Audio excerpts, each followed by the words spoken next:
That's our own King Carey DJ mix of two classic Welcome to the Jungle songs. We're so glad that you're here celebrating our 15th birthday. Happy birthday to you, to us. But I wonder, have you ever been afraid to grow up to be like your parents? Kind of like those Progressive insurance commercials.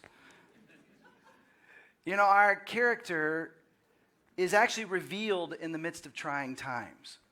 But a new year gives us a chance for a new start. We don't have to be doomed to a particular future. We can make decisions that change the trajectory of our life. But I wonder if you could look back at moments in your life when that lack of character was obvious. Like when you were treated unfairly. How did you respond? When I was a kid, I got spanked. Anyone else get spankings? It's all right, CPS can't go backwards in time, get your parents in trouble. I got spanked, and there was a particular moment. I was a preteen. I was getting a little old probably for spankings, but I was innocent, and my dad threatened to spank me for something I had not done. Now, I had not been honest before, so he had reason to doubt my pleas of innocence. And in the end, I got a spanking. A couple days later, my brother confessed. I had been unjustly spanked. And my dad came to me and he said, Eric, I want to apologize. In fact, to show you how sorry I am going to let you spank me. Now, I do not know what he was thinking in that moment. This seemed too good to be true. My only thought was he was hoping I would say, oh, no, Father, your kindness and your humility, I've learned my lesson enough. That is not what I did. I pulled my belt off so fast, I looked like Indiana Jones with his whip. And I took 2 steps back. My dad kind of slowly put his hands on his knees. Took another 2 steps back, got a running start, and just whap as hard as I could. My dad jumped up. It's like, why did you hit me so hard as he was running around the room? I said, because you let me. What do you think I was going to do, let up? You see, I had grown up being told, if you don't stop it, just wait till your father got home. I dreamed of a day that my mom would say, now, Pat, if you don't act right, just wait till Eric gets home, right? Now, underneath, it showed something within me. See, I might have tried to portray being a good kid, but underneath there was a lot of anger. A desire even for revenge. It revealed something ugly. My response to an accidental injustice was an even uglier issue, a lack of character. And we all struggle with this if we're honest. We might say one thing but think another. We might be one way on social media and another person in real life. And it's called hypocrisy. We don't like that description of ourselves. But it's hard not to be one if we're being very honest. And I'm not just talking about people of faith who are called hypocrites. And that's a problem that we do need to overcome. But all of humanity struggles to live up to our own values, our own standards, our own New Year's resolutions. But a hypocrite is a person who claims to have certain beliefs, values, or principles, but behaves in a way that contradicts those beliefs. Hypocrites pretend to be something they're not. They may speak or act in a way that's insincere or deceitful.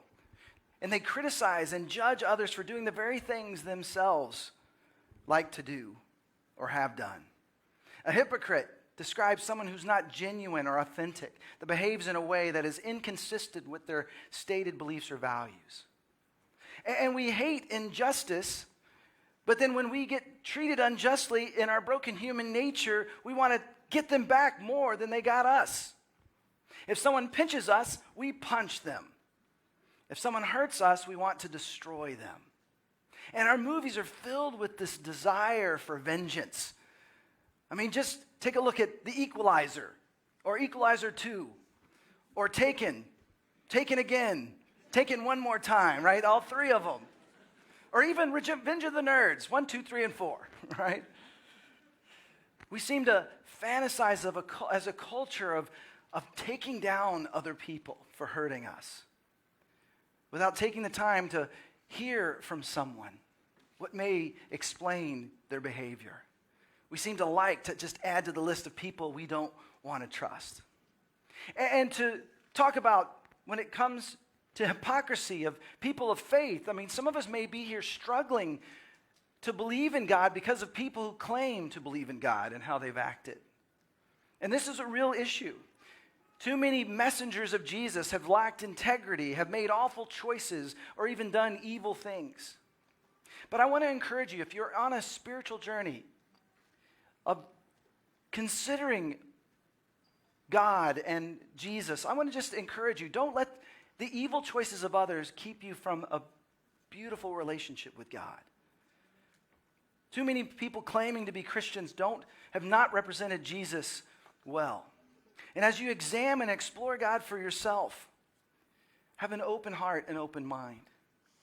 Look at the lives of people of character and consider what's helping them live publicly the same way they live privately. I mean, think about it. If you've been to a restaurant, have you ever had bad service? Just because you had bad service at one restaurant didn't mean you will forever never eat out again. And yet sometimes we allow a few bad apples to get in the way of what God might have for us. Don't give up on the journey of searching for the God who's pursuing you.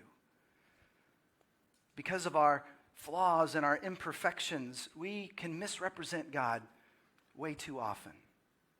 But God invites us to consider a better way. And this better way requires trusting Him and making the right choices privately and publicly. And there are people of character who actually live out what they say they believe. People who can be trusted. We're in this series, Welcome to the Jungle, and we're looking at a person named Daniel.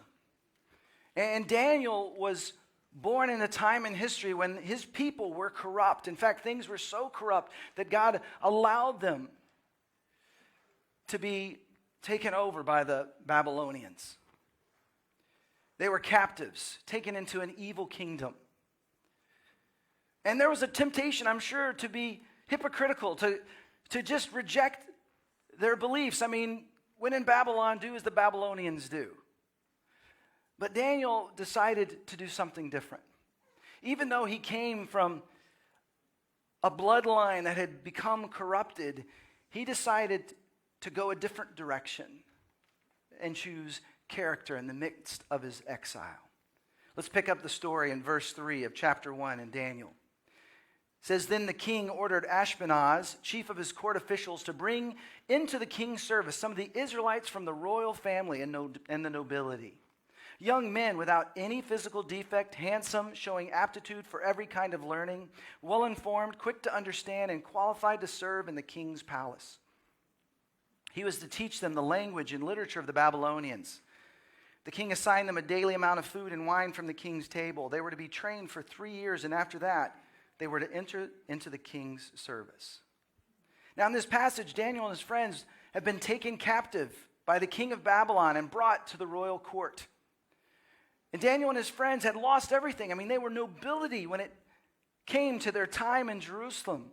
Now they were kidnapped, taken hostage, living in a hostile country. And as was custom in civilizations at that time, more than likely they were castrated so that they might be controlled by those responsible for them. But perhaps at this point they just felt lucky to be alive. And they're given the opportunity to receive the best education. I mean, they could have been out working manual labor, but they had this opportunity to work among the royal court. The best education, best training, which most likely included demonology and astrology and divination. And they were also expected to eat the food and drink offered to the gods of Babylon. Some of the food was probably considered unclean as well. It could have included meat that may not have been drained of its blood or that went against the Jewish law. So what did they do? How do they respond? Notice now in verse 8. But Daniel resolved not to defile himself with the royal food and wine. And he asked the chief official for permission not to defile himself this way. Now God had caused the official to show favor and compassion to Daniel, but the official told Daniel, I'm afraid of my lord the king, who has assigned your food and drink. Why should he see you looking worse than the other young men your age? The king would then have my head because of you. Now Daniel, in these undesirable circumstances, did not quit. I mean, if he had, there would not be a story of Daniel. He probably would have been killed. We would not have the story of a young man who grew up to have dreams and become a leader in a pagan government, to discover some of the mysteries of God. But instead, he decided to trust God in the midst of these difficult circumstances, but not compromise his faith and serve the king well. He was okay with the new names they were given. He was okay with the language and the literature that they were to learn. But when it came to violating the laws of God, of the people at that time, he drew a line. See, we can learn from him that we're not called to die on every hill. We're called to die to ourselves and not violate the commands of God. So Daniel and his friends stand firm in their faith, and they request to be allowed to eat only vegetables and water for 10 days. They trust in God to provide for them and protect them. Now, it's interesting. I need to tell you this, that we don't have the same food laws now as we're seeing in the Old Testament. These food laws were given to the people of Israel so they might survive while living in the wilderness. In fact, what we see is anything that's affirmed in the New Testament, we continue to do. But what we discover in the New Testament is that God doesn't determine whether or not someone is unclean or not by what they eat, but by what they think and how they act. In fact, now eating meat is completely permissible, including bacon. But eating meat, even sacrificed to idols, is okay as long as it doesn't cause another person to stumble. By the way, this message is not about vegetarianism or veganism or becoming more of a carnivore, all right? We all have different ideas on this, and we can respect each other with that. In fact, a friend of mine is not a vegetarian for ethical reasons. He does not think it's ethical to eat anything that cannot run for its life. And so we all have different views, right?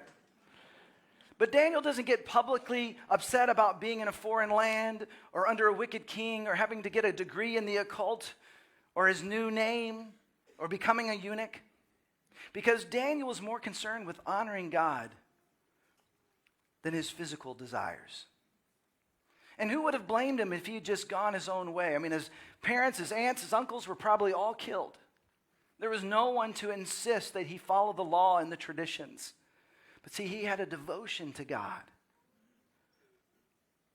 And so he comes up with this clever response to the officials' concern. He says this in 11. It says, Daniel then said to the guard whom the chief official had appointed over Daniel, Hananiah, Mishael, and Azariah, please test your servants for 10 days.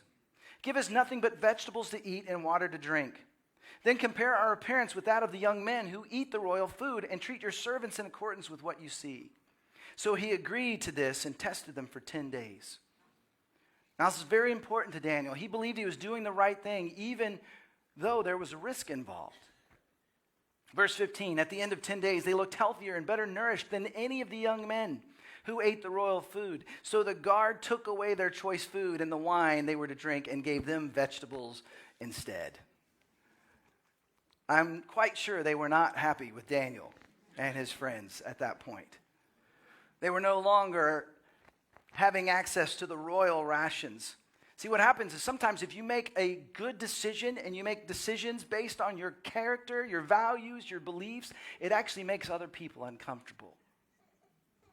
There are times you will be mistreated because you're actually doing the right thing. But see, God blessed their sacrifice. Notice what happens in verse 17. To these 4 young men, God gave knowledge and understanding of all kinds of literature and learning. And Daniel could understand visions and dreams of all kinds. At the end of the time set by the king to bring them into his service, the chief official presented them to Nebuchadnezzar. The king talked with them, and he found none equal to Daniel, Hananiah, Mishael, and Azariah. Or you might also know them as Shadrach, Meshach, and Abednego. So they entered into the king's service, and in every matter of wisdom and understanding about which the king questioned them, he found them 10 times better than all the magicians and enchanters in his whole kingdom. See, their faith was rewarded. Their sacrifice was rewarded. At the end of the 10 days, they were healthier, better nourished than the others. See, their faithfulness and their commitment to God and their beliefs, it actually reflected in their public lives, which ultimately led to their success. See, God will bring supernatural provision when we make decisions that require supernatural help. They were stronger, not because of their diet, but because of a decision to trust God. See, God is most concerned with our hearts. He doesn't look at us the way people do. It says this in 1 Samuel 16, "But the Lord said to Samuel, 'Do not consider his appearance or his height, for I have rejected him.' Lord does not look at the things people look at. People look at the outward appearance, but the Lord looks at the heart." See, God is looking at us.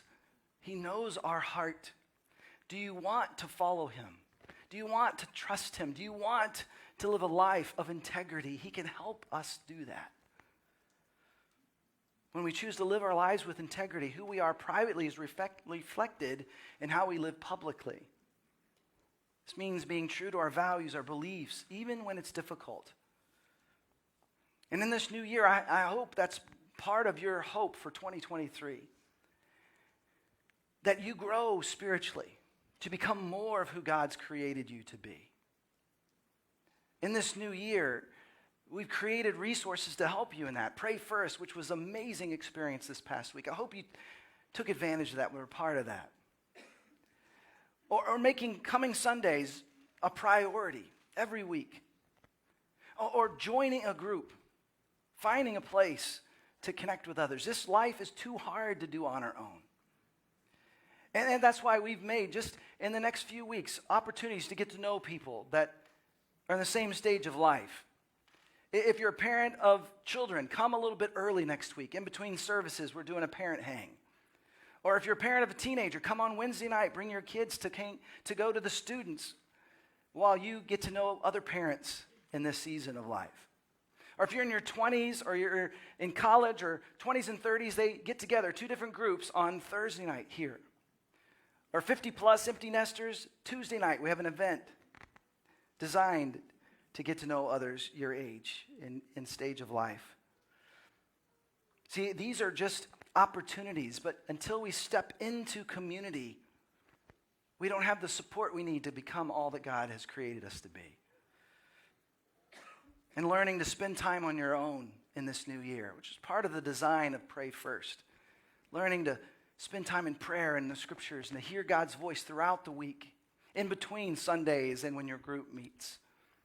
And one of my goals for the year is to go through the New Testament. And I decided to kind of create the space that you can go along with me using social media. And I'm not very good with social media, and so I didn't think it would be as hard as it's become.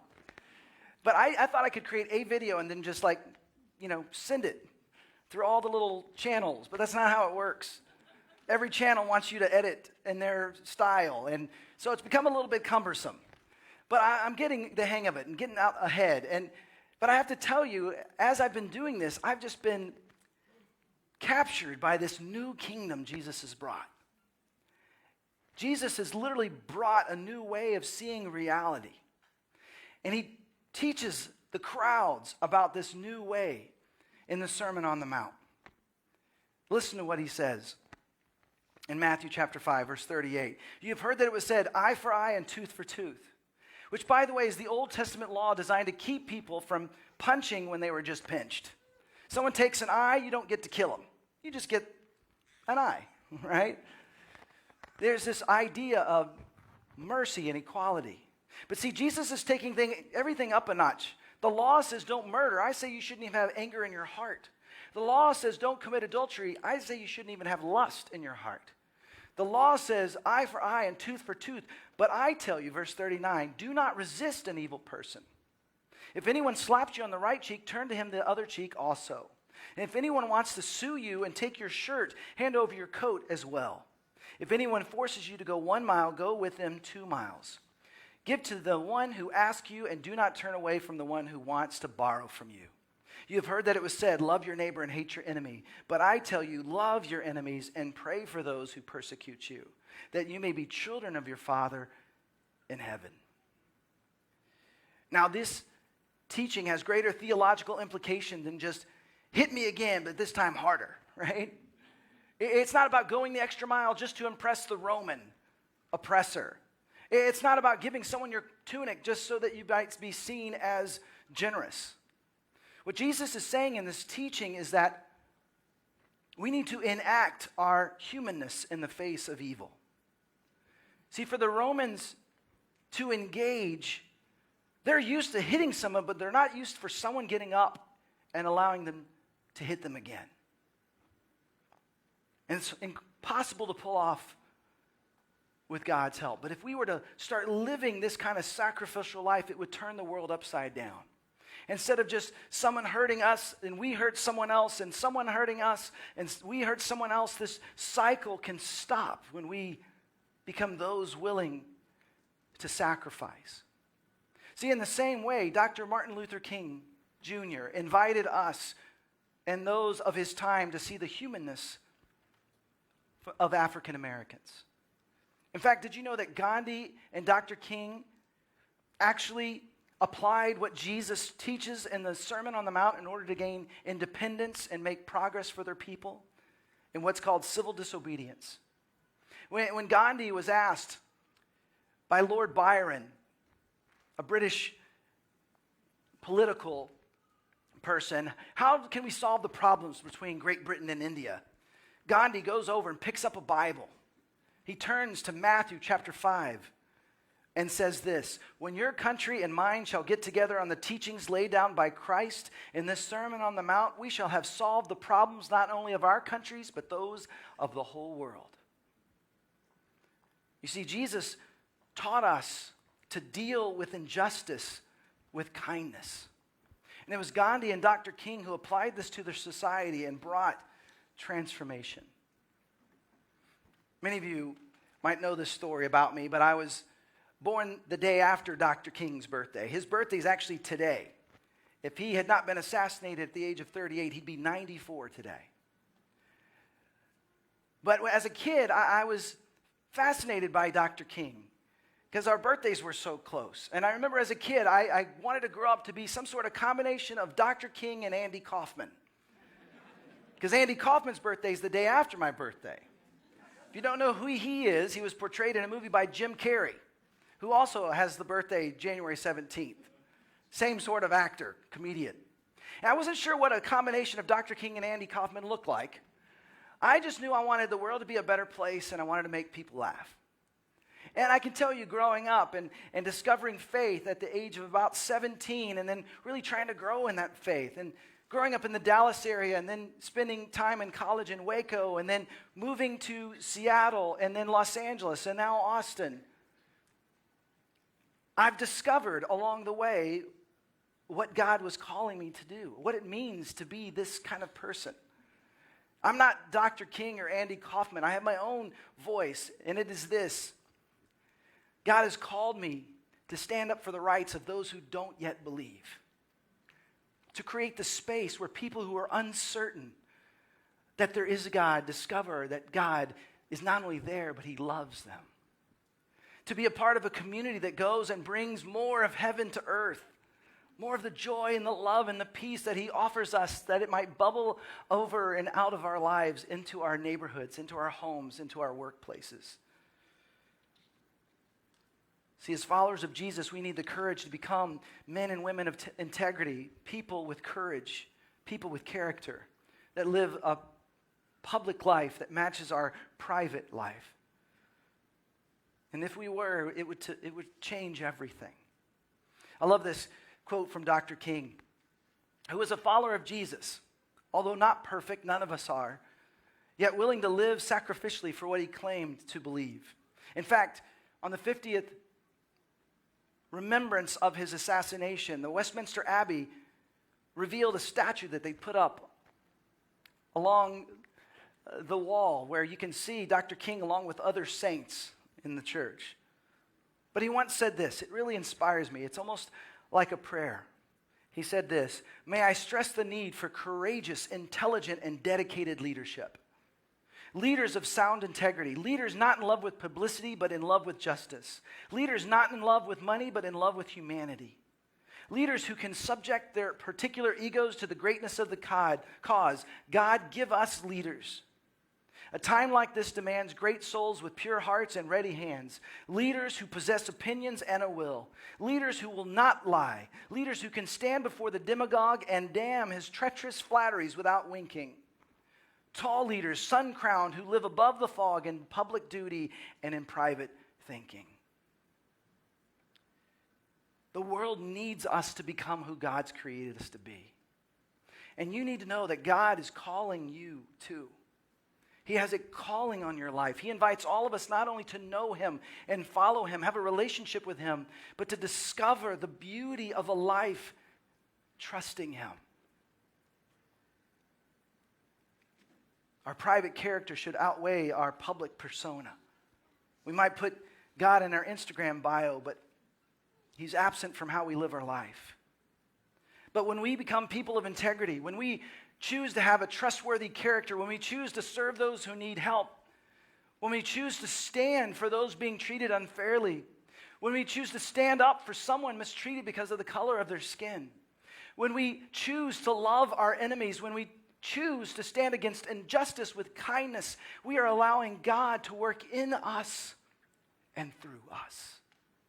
Because we're leaning on him to help us live out our faith privately and publicly.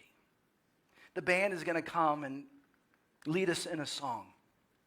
And I need to remind you, the way to enter into this new kingdom, this heavenly kingdom, which starts now and continues into eternity, is as simple as surrendering our life.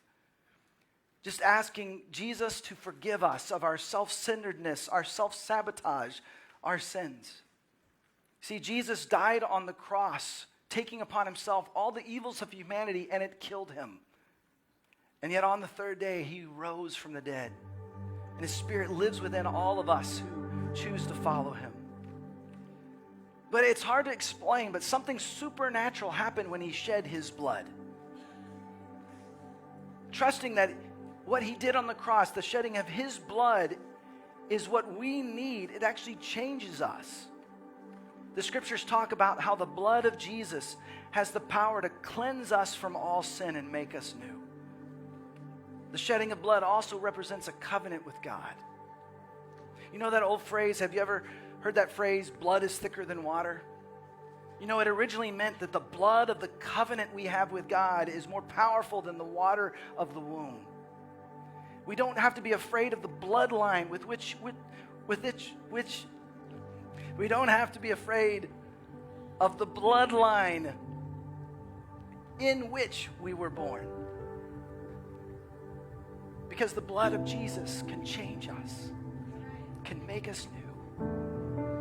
We don't have to fear the lack of character in our bloodline, because his blood allows us to experience forgiveness. I want you to consider what Jesus has done for us and what he wants to do in you and through you in this new year as we listen to this.